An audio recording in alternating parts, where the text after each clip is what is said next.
राधे राधे, जय श्री कृष्णा। मैं सीमा सिंह बड़ों को चरण स्पर्श, छोटों को प्यार और बराबर वालों को नमस्कार करती हूँ। आज मैं आपको चातुर्मास के महात्म्य का तीसरा अध्याय सुनाने जा रही हूँ।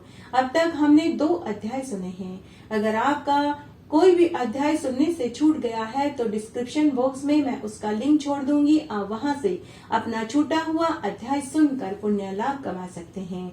आइए अब हम चातुर्मास के महात्म्य का तीसरा अध्याय सुनते हैं।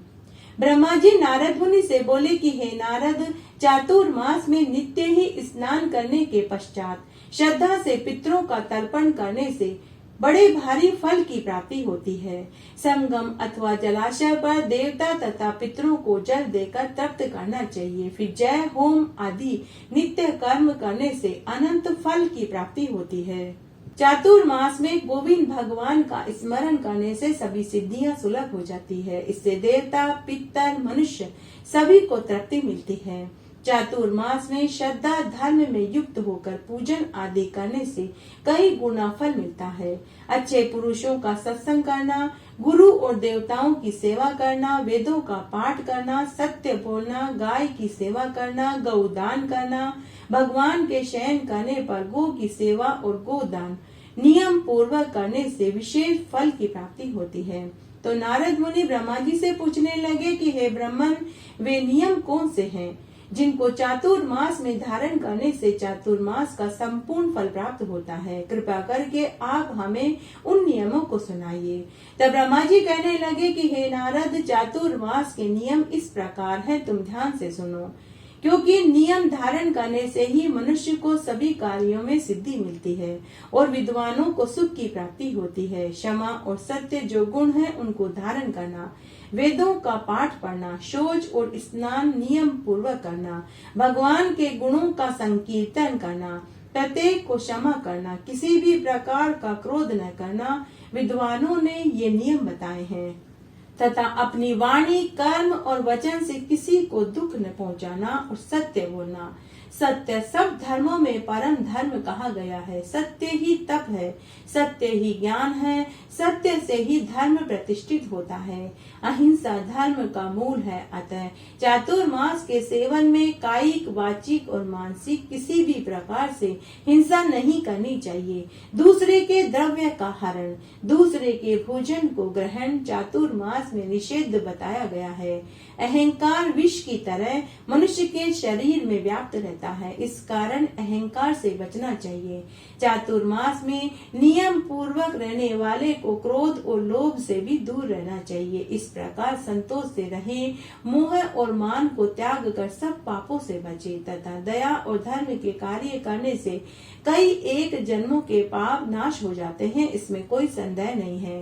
चातुर्मास में विशेष करके इन नियमों के पालन करने से पापों का नाश होता है और सदैव भगवान उनके हृदय में वास करते हैं और अंत में वे परम पद को पाते हैं। अतः चातुर्मास व्रत धारण करने वाले को दया और धर्म को धारण करना चाहिए। यही हरि धर्म है, यही सनातन धर्म है। ब्रह्मा जी कहने लगे कि हे नारद, दान धर्म का एक बड़ा भारी अंग है, परंतु चातुर्मास में दान विशेष फलदायक होता है। अन्न को ब्रह्मा के तुल्य बताया गया है, क्योंकि अन्न में ही प्राण होते हैं। बिना अन्न के मनुष्य कुछ काल तक जीवित रह सकता है, इसलिए चातुर्मास में नित्य ही अन्न और जल का दान करना चाहिए। अन्न के दान से परलोक में अक्षय आनंद सुख की प्राप्ति होती है और जल दान के समान न कोई दान हुआ है न होगा। मणि, रत्न, सोना, चांदी या घर कोई का भी दान अन्नदान के समान नहीं है। अन्न का दान, गोदान, वेदों का पाठ, नित्य होम चातुर्मास में महान फल को देने वाले होते हैं। चातुर्मास में अन्न का दान करने वाला वैकुंठ को प्राप्त होकर भगवान के निकट आनंद सुख भोगता है। चातुर्मास में अन्न दान से सब पापों का नाश हो जाता है। ब्रह्मा जी नारद मुनि से आगे बोले कि हे नारद, मैं तुमसे सत्य सत्य कहता हूँ, इसमें कोई संदेह नहीं है। अन्न के दान से मनुष्य के 1000 जन्मों के पाप नष्ट होकर वह परम आनंद को प्राप्त होता है। अन्न के दान से मनुष्य ऐसे आनंद को प्राप्त होता है जिससे देवता भी ईर्ष्या करते हैं। सुपात्र ब्राह्मणों को श्रद्धा के सहित चातुर्मास में घी का दान करना चाहिए तथा ब्राह्मणों को घी से बने हुए स्वादिष्ट भोजन कराने चाहिए। धर्म में श्रद्धा रखता हुआ शास्त्रों की कथा का श्रवण और महात्माओं को श्रद्धा पूर्वक सेवा और भगवान का पूजन चातुर्मास में अति दुर्लभ है। जो अपने पितरों के निमित्त चातुर्मास में अन्न का दान करते हैं उनके पितृलोक में अक्षय तृप्ति को प्राप्त होते हैं। सब देवता भी अन्नदान से प्रसन्न होते हैं। चातुर्मास में दूध और दही का दान करने का महान फल मिलता है। जो चातुर्मास में शाक और फल का दान करता है वह कभी भी नरक तथा यमलोक के दर्शन को नहीं देखता। वह दान करने वाला चंद्रलोक में सुख भोगता है। जो चातुर्मास में वस्त्र का दान योग्य पंडितों गरीबों को करते हैं उसको अनेक प्रकार से संतान सुख की प्राप्ति होती है। जो मनुष्य पुष्प चंदन धूप दीप नैवेद्य से चातुर्मास में भगवान का पूजन करते हैं वे अनेक पुत्र और पौत्रों के सुख को भोगते हैं और अंत में भगवान के बैकुंठ के लोक को पाते हैं। हरिशयन में फल का दान विद्वान तथा वेद के जानने वाले ब्राह्मण को जो देता है वह कभी स्वप्न में यमलोक को नहीं देखता तथा जो स्वर्ण का दान गोदान भूमि का दान चातुर्मास में करते हैं उनके सब पूर्वज अगर नरक में पड़े हैं तो उन्हें उसी क्षण स्वर्ग का सुख मिल जाता है। जो विष्णु भगवान के निमित्त गुड़ लवण तेल मधु तिल अन्न का दान चातुर्मास में करते हैं वे भगवान के लोक को निसंदेह प्राप्त होते हैं। चातुर्मास में तिल और जौ का दान करने से अक्षय लोक की प्राप्ति होती है। जो द्रव्य से हवन करता है और ब्राह्मणों को दान देता है तथा चातुर्मास में नित्य ही गाय का पूजन करता है वह फिर माता के गर्भ में आकर जन्म नहीं लेता। जन्म जन्मांतर के किए हुए उसके सारे पाप चातुर्मास में दान करने से अच्छे कर्मों में बदल जाते हैं। इस संसार में दिन प्रतिदिन उसके भाग्य और ऐश्वर्य में वृद्धि होती है। जो मनुष्य किसी प्रकार का दान आदि किसी भी समय में करता है वही दान अगर वह चातुर्मास में करता है तो उसका फल कोटि गुना होकर उसे पुनः मिलता है। जो चातुर्मास में विद्वान ब्राह्मण को शय्या दान करता है तो उसे मरते समय यम के दूत नहीं बल्कि विष्णु दूत दिखाई देते हैं। इसलिए चातुर्मास में अपनी शक्ति और सामर्थ्य के अनुसार भगवान के निमित्त ब्राह्मणों को योग्य पंडितों को गरीबों को दान देना चाहिए। आसन जल का पात्र तथा दूसरे पात्र तांबे के हों कांसी के हों पीतल के हों अपनी श्रद्धा अनुसार दान जरूर देना चाहिए। जो चातुर्मास में गाय भूमि तिल अन्न दीपक आदि का ब्राह्मण को दान करता है उसकी कई एक पीढ़ी यदि नरक में पड़ी है तो उन्हें उसी क्षण स्वर्ग का सुख मिलता है और वे तीनों ऋणों से उसी क्षण मुक्त हो जाता है। आइए अब हम चातुर्मास के स्नान की एक पौराणिक कहानी सुनते हैं। एक बार एक गांव में एक बुढ़िया माई अपने बेटा बहू के साथ रहती थी। बुढ़िया माई विष्णु भगवान की परम भक्त थी। बुढ़िया माई का रोज का नियम था कि वह विष्णु भगवान की पूजा करके भोग लगा के ही भोजन करती थी। इस बात से उसके आधुनिक विचारों वाली उसकी बहू को यह बिल्कुल पसंद नहीं था। वह अपनी सास से बहुत चिढ़ती थी क्योंकि उसकी सास ने भगवान के लिए पूरा एक कमरा दे रखा था। बुढ़िया माई उस कमरे में किसी को भी आने जाने नहीं देती थी। उस कमरे में उसके ठाकुर जी निवास करते थे जबकि उसकी बहू उस कमरे को मेहमानों का कमरा बनाना चाहती थी, लेकिन बहू के घर में चलती नहीं थी।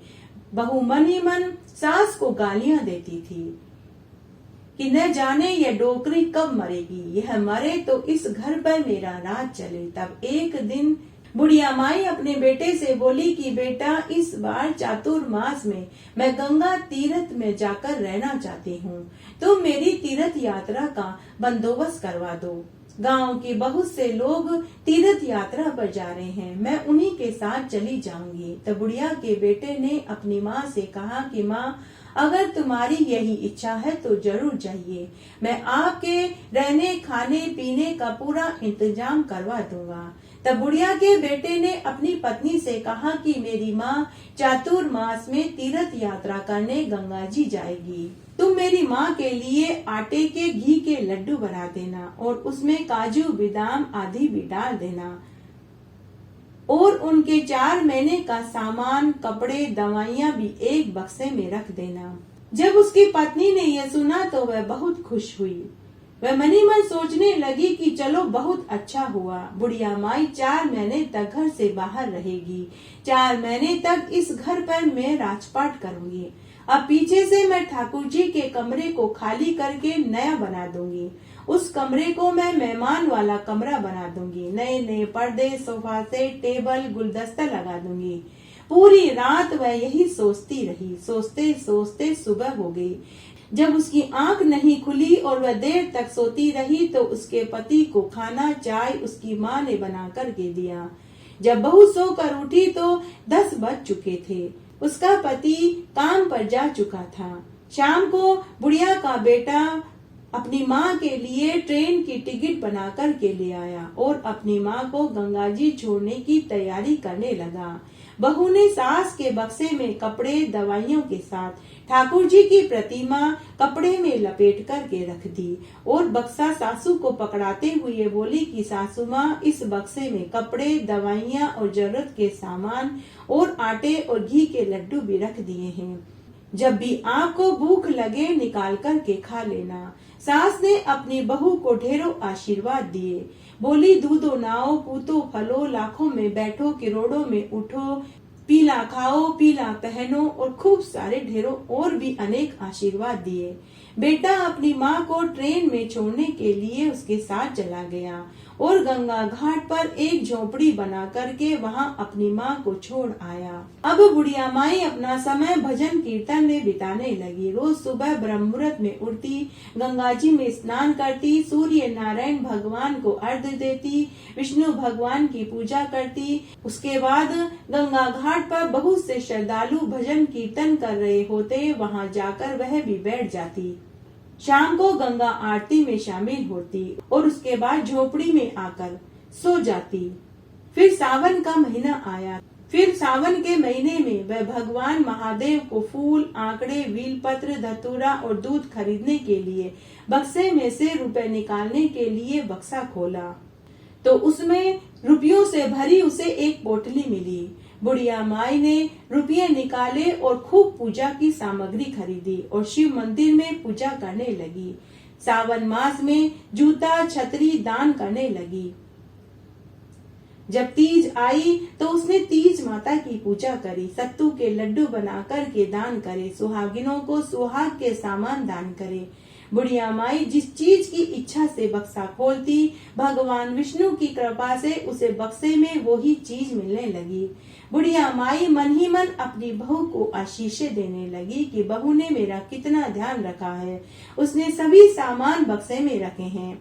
लेकिन बुढ़िया माई को क्या मालूम कि बहू ने कुछ नहीं रखा। यह सब कुछ तो विष्णु भगवान के आशीर्वाद से हो रहा था। फिर उसके बाद में भादवे का महीना आया। बुढ़िया माई ने कजली तीज की पूजा करी, भादवे की चौथ माता का व्रत रखा, गुगा नवमी और जन्माष्टमी का व्रत किया और फिर अनंत चतुर्दशी के दिन अनंत देव भगवान की पूजा करी और व्रत रखा। बुढ़िया माई का मन हुआ कि गाय दान करो। फिर उसने सोचा कि इतने रुपये उसके बक्से में मालूम नहीं है या नहीं। फिर से उसने बक्सा खोला तो उसमें फिर से रुपयों की भरी हुई थैली मिली। बुढ़िया माई की खुशी का ठिकाना नहीं रहा। उसने रुपयों की थैली ली और दूध देने वाली गाय बछड़ा सहित खरीद कर लाई और एक ब्राह्मण को दान में दे दिया। साथ ही ब्राह्मण को अन्न, वस्त्र और दक्षिणा के रुपए भी दिए और गाय को 1 महीने तक चारा खिलाने के पैसे दिए। गाय का दान करने के बाद उस दिन बुढ़िया माई को बहुत अच्छा महसूस हो रहा था। बुढ़िया माई का समय पंख लगा करके उड़ रहा था। पूरा समय भजन, कीर्तन, कथा, कहानियां और चातुर्मास के महात्म्य को सुनने और दान पुण्य में बीतने लगा। फिर आश्विन मास आया। आश्विन मास में बुढ़िया माई ने एक योग्य ब्राह्मण से पितरों की शांति के लिए हवन करवाया। पिंड दान किया, तर्पण किया, ब्राह्मणों को अन्न, वस्त्र और रुपये का दान करा। नवरात्रि आई, बुढ़िया माई ने नवरात्रि में व्रत करे, अनुष्ठान करवाए, माँ दुर्गा का पाठ पंडित जी से करवाया तथा गायत्री मंत्रों का जाप करने लगी। बुढ़िया माई ने आश्विन मास में भी खूब दान पुण्य करे।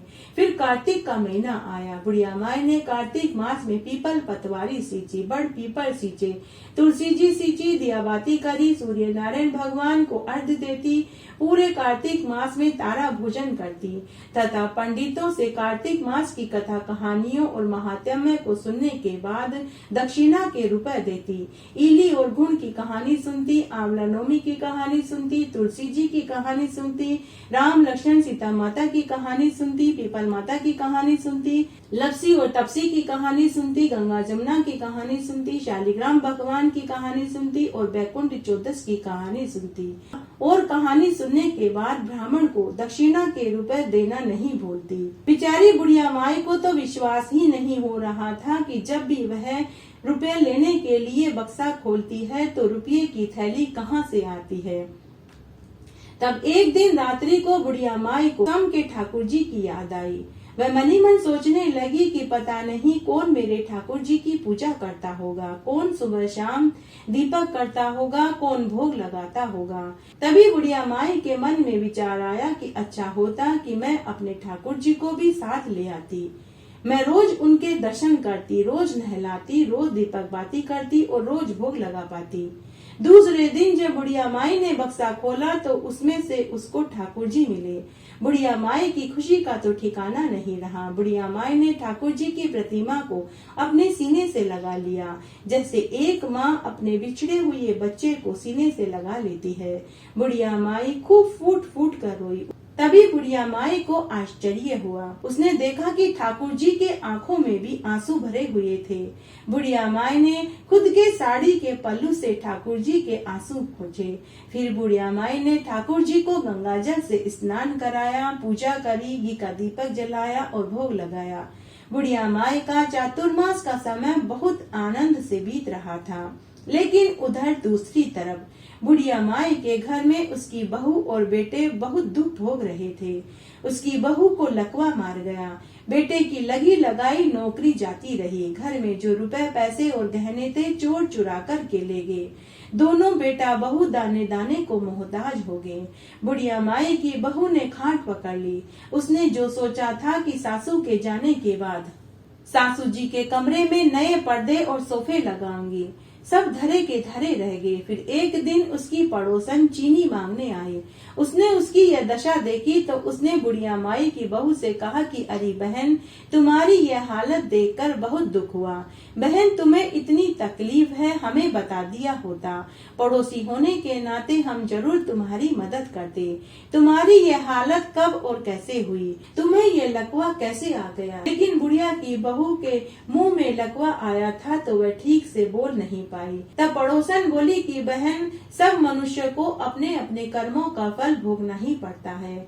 बहन, बुरा न मानो तो एक बात कहूँ, तुमने शायद किसी का दिल दुखाया है, शायद तुमने भगवान के भक्त का अपमान किया है, तभी तुम्हें यह दंड भोगना पड़ रहा है।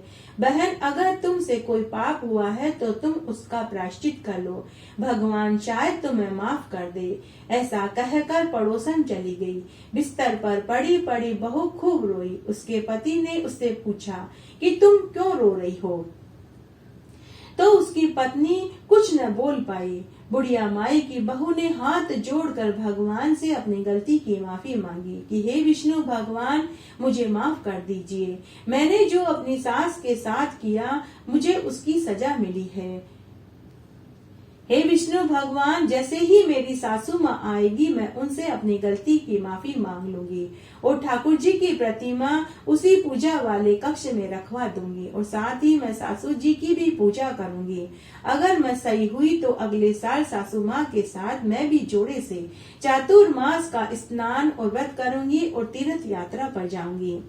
इसके बाद फिर चातुर्मास का समय समाप्त हो गया। बेटा अपनी माँ को घर लेकर आया। रास्ते में बेटे ने अपनी माँ को घर की हालत के बारे में बताया। तब बुढ़िया माई घर के हालात सुनकर बहुत दुखी हुई। घर में प्रवेश करते ही सबसे पहले बुढ़िया माई अपनी बहू के कमरे में गई और उसके सिर पर हाथ फेरा तो जादुई चमत्कार हुआ। बहू एकदम से सही हो गई। बहू का लकवा जाता रहा। तभी बहू उठी और सासू माँ के पैरों में गिरकर अपनी गलती की माफी मांगने लगी और पूरी सच्चाई बताई कि मैंने आपके बक्से में न तो दवाइयाँ रखी और न ही घी के लड्डू रखे और न ही रुपए पैसे रखे। बक्से में मैंने सिर्फ कपड़े और आपके ठाकुर जी की प्रतिमा रखी थी। हे सासू माँ, मुझे माफ कर दो। सासू माँ, मुझे इस पाप का दंड मिल चुका है। मैंने अपने दंड की सजा पाई है। फिर खुद बहू ने विष्णु जी की प्रतिमा को पूजा वाले स्थान पर रखा और वह धूप दीप और घी का दीपक जलाया और पूजा करी और भोग लगाया और आरती करी। उसी दिन बुढ़िया माई के बेटे को भी बहुत अच्छी नौकरी मिल गई। बुढ़िया माई ने बक्सा खोला तो उसमें से सोने के सिक्कों से भरी हुई थैली मिली। फिर बुढ़िया माई ने अपने बेटा बहू को पूरी बातें बताई कि बेटा, चातुर्मास की अवधि में मैं जिस चीज की इच्छा से भी बक्सा खोलती थी, मुझे वही चीज बक्से में से मिलती थी। रुपया, पैसा, लड्डू, दवाइयाँ सब मुझे बक्से में से मिल रहे थे। ये सब मेरे ठाकुर जी की कृपा से हो रहे थे। सोने के सिक्कों की थैली को देखा तो बेटा बहू को अपनी माँ की एक एक बात पर पूरा यकीन हो चुका था। उसके कुछ दिनों के बाद वे नगर के पैसे वाले लोगों में गिने जाने लगे। उसके बाद बुढ़िया को 2 सुंदर सुंदर पोते हुए। बुढ़िया माई इस जीवन में समस्त सुखों को भोग कर मरने के बाद स्वर्ग को पहुंची। इस तरह आज हमने चातुर्मास का 3रा अध्याय सुना। आशा करती हूँ यह आपको जरूर पसंद आएगा। मेरे साथ बने रहने के लिए आपका धन्यवाद। आगे आने वाली कथा कहानियों के लिए भी आप इसी तरह मेरे साथ बने रहें। धन्यवाद।